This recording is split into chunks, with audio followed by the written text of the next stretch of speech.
Eu aqui de novo, tudo bem? Fala, Pro! Alexandre Fernandes, do Viva Pro, dando início aqui ao segundo episódio da série O Futuro do Trabalho. Tudo bem com você? Que bom, bem-vindo aqui a esse episódio, né? Espero que o episódio anterior tenha de alguma forma ajudado a gente se conhecer melhor. E o objetivo desse episódio aqui é a gente poder falar desse momento histórico que marca a mudança do mercado de trabalho, do mundo do trabalho como conhecemos. Então eu vou pontuar alguns fatores, algumas questões que estão assim transformando o mundo do trabalho e que nos próximos anos vai mudar o mundo do trabalho de uma forma bastante significativa, inclusive esse modelo de trabalho que nós conhecemos como emprego correndo o risco de ser extinto, de acabar, né? Talvez não acabe totalmente, claro, mas ele vai perder a sua significância como ele tem hoje. A gente, né, foi criado, é criado, educado, né, todo pai e mãe quer criar seus filhos para preparar ele para o mercado de trabalho, né, dar uma educação para ele poder chegar no mercado de trabalho e conseguir um bom emprego. Essa sempre foi a lógica da geração do meu pai, da geração do meu avô, desde a Revolução Francesa, da Revolução Industrial, no século XIX, que esse modelo do emprego, né, uma relação capital-trabalho, que a gente vende, né, para o seu empregador o que a gente tem de mais valioso, né, que é o nosso tempo, que é a nossa expertise, o nosso conhecimento, nossa habilidade. Então, em troca de um salário, de uma remuneração, a gente acaba vendendo o que a gente tem de mais valor. Quem tem mais para vender, recebe mais, quem tem menos, recebe menos. Essa é a regra de qualquer mercado. Então, a ideia é falar um pouco desse momento histórico. Então, assim, a gente começa com essa retrospectiva lá da Revolução Industrial no século XIX. E é importante perceber, gente, que a gente está passando por um momento de transição por uma série de fatores. Então, por exemplo, aqui no Brasil, a gente está discutindo intensamente nos últimos meses, nos últimos anos, uma mudança no marco legal do trabalho. O que é isso? A gente teve agora a reforma trabalhista, que está entrando agora no final de 2017, entrando em vigor. Essa mudança na legislação trabalhista, ela tem como objetivo principal flexibilizar a relação do trabalho. E eu fico vendo, assim, a gente fica assistindo muito a discussão hoje, e eu não vou entrar nessa discussão aqui, com relação a se a reforma foi boa, se a reforma foi ruim, né, se tiraram os nossos direitos, perdemos os nossos direitos, enfim. E eu acho que o mais importante, né, nessa discussão é o seguinte, ao invés de estar nesse fla-flu aí, como a gente diz aqui no Rio, entre quem é a favor ou contra da reforma, eu acho que a preocupação tem que ser o que fazer para dar direitos aos milhões de brasileiros desempregados, não é verdade? Então, algo que é inquestionável é que a legislação trabalhista, que é da década de 40, precisava ser modernizada, ser aperfeiçoada, né? Não é possível acreditar que uma legislação que foi concebida, que foi idealizada na década de 40, né, tivesse ainda uma atuação, uma vigência hoje com segurança jurídica e tudo mais, tanto para os trabalhadores quanto para os empregadores, satisfatório. Porque o mundo muda, né, gente? O mundo mudou em todas essas décadas. Então é importante a gente ter um processo de modernização, né? Hoje existem novas formas de trabalho, hoje existem novos modelos de trabalho e a legislação não permitia isso, não aceitava isso, era muito engessado e acabava que atrapalhava a geração de emprego. Porque se você tem um processo muito oneroso, muito penoso, né, de geração de emprego, a empresa acaba adiando o processo de contratação, acaba atrasando isso. Por quê? Porque é caro. porque é difícil, porque é complicado. Mas o mais importante aqui é a gente reconhecer que o marco legal do trabalho está mudando. Foi aprovada a lei de terceirização. O que significa isso? Significa que você pode ser contratado por uma empresa como pessoa jurídica. Você não precisa mais trabalhar numa empresa como pessoa física.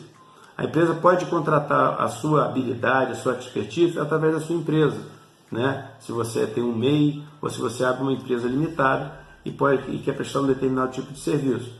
Então, já começa um processo de mudança dessa relação de trabalho, que a gente está acostumado no modelo de emprego, correto? Então, esse é o fator número 1, gente, a mudança do marco legal do trabalho, que é importante a gente estar atento, a gente está ligado, a gente está lendo sobre, pesquisando sobre, porque afeta diretamente a nossa vida, ok? O segundo aspecto aí que eu queria comentar com vocês é com relação a uma nova fase, um novo momento da globalização, né? A globalização começa lá na década de 80, aqui no Brasil a gente sentiu o impacto da globalização fortemente na década de 90, quando no governo Collor começou o processo de abertura do país para o mercado internacional. Antes disso, o Brasil era um país totalmente fechado para o comércio exterior, a gente não conseguia aqui, era muito difícil você conseguir aqui produtos importados, e houve um processo de abertura que aconteceu no mundo inteiro praticamente, e que tem um lado muito bom, onde você como consumidor tem acesso a uma variedade muito maior de produtos, com um nível de qualidade muitas das vezes muito superior e até custo muito mais barato, e um lado negativo, porque se essa indústria não está preparada, ela simplesmente fecha. E eu citei lá a minha experiência pessoal na primeira episódio, né, falando lá da empresa que fechou da área têxtil. O segmento têxtil foi muito afetado nessa primeira etapa da globalização. Outro segmento também foi muito afetado, por exemplo, foi o segmento de brinquedos. Muitas indústrias, fábricas de brinquedos do Brasil naquela época realmente fecharam. Então é um processo inevitável de evolução do mundo, né, da economia do mundo, e a gente tem que estar preparado para isso. O diferencial agora é que com o surgimento de várias novas tecnologias, e hoje pela internet você ter como estar trabalhando a transmissão de dados, de imagem, de voz, e uma série de outras coisas com um custo quase inexistente, praticamente de graça, muito barato, a gente entrou numa fase, não é de agora, já tem algum tempo, mas de você ter uma globalização de serviços. Atenção a isso, gente. Globalização de serviços. Nos Estados Unidos já há algum tempo, não é de agora, é muito comum, por exemplo, os serviços de call center, né, estar sendo efetuado, por exemplo, pela Índia. Né? Você está lá nos Estados Unidos, liga lá para um 0800 para reclamar do celular, para reclamar do cartão de crédito, por exemplo, e vai atender um indiano falando perfeitamente o inglês, mas na verdade com um custo operacional para a empresa que está contratando serviço muito menor do que se fosse um americano fazendo esse serviço. E o Brasil já sofre com isso também. Tem várias áreas que já tem sentido de terceirização. Mas tem um lado positivo. O lado positivo é que a gente também pode começar a prestar serviço para fora. Né? Eu vou te dar um exemplo bem próximo aqui. Eu tenho um profissional que trabalha comigo na equipe do VivaPro, um especialista em marketing digital, Flávio Ribeiro. Fala, Flávio, tamo junto. O Flávio, ele é especialista em marketing digital, como já falei, e ele atende o VivaPro, mas não atende só o VivaPro, ele atende uma empresa em Dublin, na Irlanda, atende outra empresa em Boston, nos Estados Unidos, né, e outras empresas aqui no Brasil também. Então, assim, ele hoje mora em Florianópolis, o VivaPro funciona aqui no estado do Rio, em Macaé hoje especificamente, e no Rio de Janeiro. Então, assim, essa beleza hoje do mundo globalizado, onde você pode estar prestando serviço também para outros estados ou para outros países. Já pensou nisso? Não sei, que dependendo do tipo de serviço que você faça, que você ofereça, edição de vídeo, marketing digital, consultorias, enfim, tem uma série de serviços, muitos ligados na área de tecnologia, que você pode oferecer esse serviço à distância, né? Hoje é engraçado que o VivaPro, por exemplo, já está muito sintonizado nesse modelo, vamos dizer assim, não foi nem proposital, mas da equipe do VivaPro hoje, eu tenho o Flávio, que mora em Florianópolis, eu tenho a Ana, que mora no Rio de Janeiro, e eu tenho o Bruno, que hoje mora na França, em Le Mans. Fala Bruno, fala Ana. E eu moro em Macaé. E a gente trabalha assim, tem funcionado muito bem, a gente faz reuniões, né, pelo Skype, pelo Hangout, podendo estar, vamos dizer assim, produzindo e evoluindo o programa, o projeto, mesmo sem estar todo mundo junto trabalhando no mesmo quadrado. Esse é o futuro, gente. Esse é uma das bases do futuro. Então, assim, falamos sobre marco legal, mudança do marco legal do trabalho, falamos agora um pouco sobre globalização. Beleza, tá aí? Tamo junto? Tá chato? Depois você manda um comentário para mim, para a gente poder estar melhorando sempre, ok? Mas vamos lá. O terceiro ponto que eu queria abordar é sobre longevidade do trabalhador. Poxa, o que é isso? Me explica isso melhor. Bem, gente, peraí que o pescoço aqui, ó, às vezes dá, idade é fogo, gente. Às vezes dá assim, meio torcicolo. Vamos lá. Então, a longevidade do trabalhador, gente, é o seguinte. Você sabia que em 1950 a expectativa de vida média do brasileiro era 48 anos? A minha idade. Absurdo, né? E em 2010, pelo IBGE, são dados do IBGE, a expectativa de vida do brasileiro era de 72,3 anos. Então, nesses 60 anos, né, 1950, 2010, 60 anos, a expectativa de vida do brasileiro saiu de 48 para 72 anos. E existem hoje vários estudos científicos que estão disponíveis na internet, de universidades renomadas, agências governamentais renomadas, em que até 2030 tem estudo que mostra que a partir de 2050 a expectativa de vida vai passar para 120 anos. Tem alguns estudos que falam em 150 anos. Lembra que a gente está hoje discutindo, né, eu estou gravando esse vídeo em 2017, a reforma da Previdência. O modelo de Previdência no Brasil está falido, isso é notório, é fato. E qualquer que seja a decisão de mudança vai lesar pessoas, né, que estavam contando com um determinado modelo que vai mudar. Mas se não mudar, vai acontecer como está acontecendo no estado do Rio, gente, onde milhares de pensionistas aposentados do estado não estão conseguindo receber, porque o estado não consegue pagar porque não tem dinheiro, o modelo faliu. Mas enfim, e o que tem a ver isso com o mundo do trabalho, Alexandre? Tem a ver que as pessoas vão ter que trabalhar mais, simples assim. E vão ter que trabalhar mais por dois fatores, porque vão demorar mais tempo para se aposentar, número um. E segundo, porque a gente tem muita gente, a maioria das pessoas, não quer parar de trabalhar depois que aposenta, né? Ou por necessidade, ou por identidade, né? Por realização. Porque o trabalho dignifica, gente. Quando você trabalha no que você gosta, quando você trabalha com propósito, quando você está alinhado, né, o seu trabalho está alinhado com a sua razão de ser, né, você não quer parar de trabalhar. Imagina a Fernanda Montenegro, né, essa atriz famosa, tão querida do povo brasileiro. Ela já está, sei lá, com mais de 80 anos, não sei, Fernanda, desculpa aí se eu estiver errando a sua idade, mas se você perguntar para ela como é que ela quer trabalhar até morrer, ela quer morrer no palco, entendeu? Ela não quer parar de trabalhar, porque é realização. E não é só porque ela é atriz, né? Você vê isso com médicos, advogados, engenheiros, enfim, empreendedores, você vê isso com muitas profissões diferentes. Basta estar alinhado a sua razão de ser, o seu propósito, aquilo que você gosta de fazer com o trabalho que você faz. Se não estiver alinhado, realmente não funciona. Na jornada de longo prazo não funciona. Ok?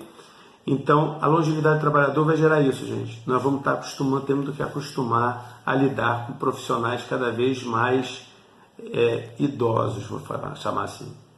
A gente vai acostumar a ter um colega de trabalho de 70 anos, 75 anos, de 65 anos. E aí os setores de recursos humanos, de seleção de pessoas, vai ter que rever os seus paradigmas, os seus conceitos, porque eu não vejo o processo seletivo para quem tem mais de 40, 35. Imagina quem tem mais de 60. Essas pessoas vão precisar trabalhar. Esse é um grande problema, que a gente precisa discutir isso. E por fim, deixei por fim porque para mim é a questão mais relevante, gente, é a questão das novas tecnologias. Eu vou dar só uma pequena pincelada nas novas tecnologias para o vídeo não ficar muito longo e a gente vai ter um episódio falando só sobre isso, ok? Gente, um dos fatores que está mais impactando a nossa vida, está mais impactando a economia e, por consequência, o mercado de trabalho, são as novas tecnologias. Sobretudo, a inteligência artificial e a robótica. É impressionante o avanço que nós temos tido nos últimos anos e que teremos nos próximos anos e como isso vai afetar o mercado de trabalho.